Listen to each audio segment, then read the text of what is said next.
are on Chapter 1. Hello, Sugar Gliders. We are on Chapter 1, Lesson 2, Percents and Fractions.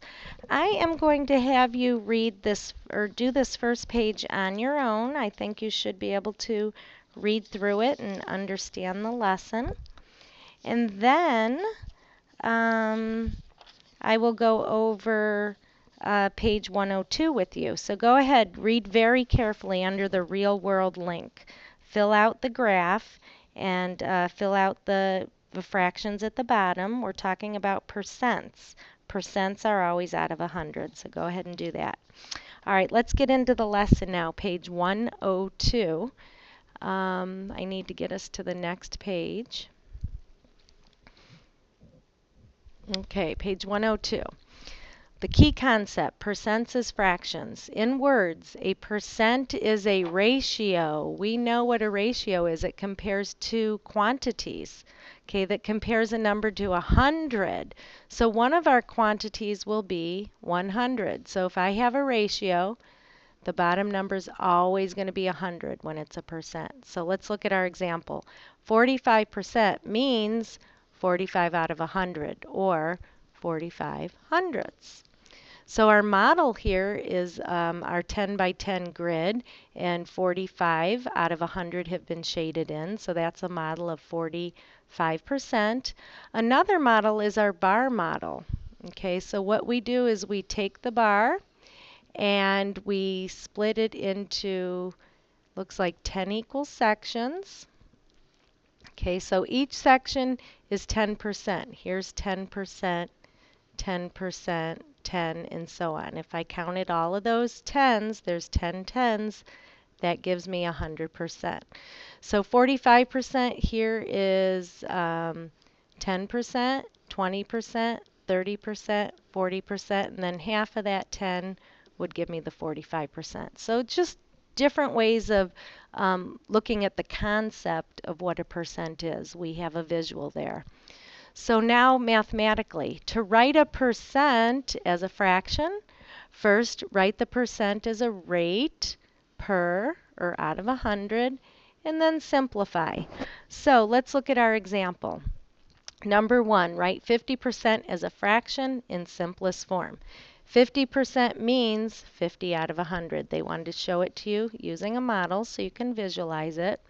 So 50% as a fraction is 50 over 100, and we simplify it. We divided both the numerator and the denominator by 50. This book doesn't show that's how they did it. They just go right into that, but that's how they did it. Okay? All right, number 2. In a recent survey, 55% of cell phone owners said they text message. I bet you guys do a lot of that too. We all do these days. What fraction of cell phone owners is this? So we start with our 55%. Percent means out of 100. So I put my 100 as my denominator. And then I simplify. 55 hundredths. I can divide both the numerator and the denominator by 5. And I get 11 twentieths. So 11 twentieths of cell phone owners text message. Or another way to say that is 11 out of 20. All right, go ahead and try the Got It problem. See how you do. I'd like you to read this on your own. Make sure when there are things in the textbook that give you little hints here and there that you be sure to take advantage of those and read them. All right, let's look at example number 3. Here we have a table we have to read. The table shows the percent of each movie type rented during a month. What fraction of rentals were action movies? So find the action movies. We can see it's 35%. We rewrite it as a fraction, and then we simplify it. Divide both 35 and 100 by the GCF, which is 5, and we get 7 twentieths. All right, go ahead, do the Got It problem. I'm going to continue. You can pause if you would like. I'm going to get us through this lesson. Okay, fractions as percents. To write a fraction as a percent, find an equivalent ratio with 100 as a denominator. So let's look at example 4. Write the fraction 6/8 as a percent. So if I can get this denominator to be 100, then I can write it as a percent real easily. So I know that 6/8 is equal to 3/4 by simplifying. Now I can take my 3/4 and change it to hundredths. So 3/4, you multiply both the 3 and the 4 by 25 and you get 75 hundredths. And so we change our 75 hundredths to 75%. So last time we went from percents to fractions. Now we can go from fractions and percents. Go ahead and try the 9/12 example. And I am going to again continue this lesson. You can pause. Last example in this lesson.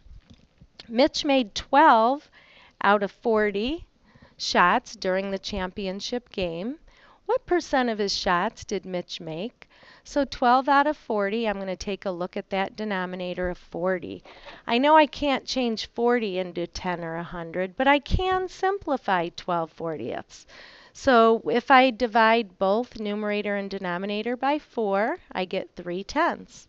So now I'm going to look at my 3/10, and I want my denominator to be 100. So I know I can go from 10 to 100 by multiplying by 10, and 3 times 10 is 30. So that's what I just did. Now I have it over 100. So I can rewrite 30 hundredths as 30%. So really we started with 12/40ths and we turned it into 30% by changing that fraction and getting it into a denominator of 100. All right, I think that is the last part of this lesson. Review it if you need to. Go back through these examples and have a good rest of the night. Come back to class with some questions.